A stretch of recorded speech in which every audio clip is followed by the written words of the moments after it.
From Acadiana, your local news leader, this is Meet Your Neighbor. Good afternoon and welcome into Meet Your Neighbor. It's Eye on Scams, talking about the latest scams and how you can watch out for them and avoid them.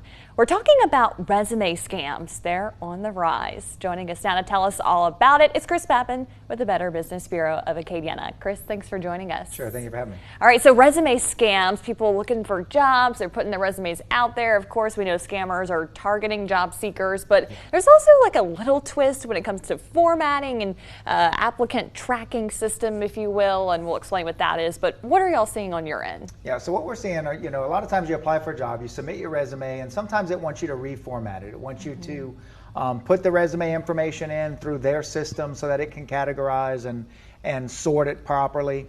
The problem is we're finding that some jobs are being posted and they're not legitimate job opportunities. They're just trying to get people to put in all of their personal information into the quote-unquote formatting system that the business needs. And of course the job looks great, it's high pay, it's the kind of opportunity that a lot of people would be eligible for, and people are entering their information only to find out not only is this company not real, but the job opportunity is not real, and they potentially just gave a bunch of sensitive information to scammers. That's always the worst, and you want to make sure that we don't do that, right? So what are some tips we can follow? Yeah, first and foremost, you want to make sure the company you're applying for is an actual organization. We do have legitimate organizations that are impersonated, but don't ever pay up front to get the job. Research what the job offer would be.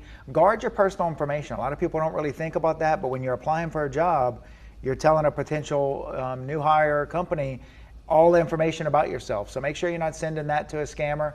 Format your resume before you send it, and then last but not least, report this to us so that we know what's going on and we can share it on segments like this. And it's easy too. We always talk about Scam Tracker. That's where you can report.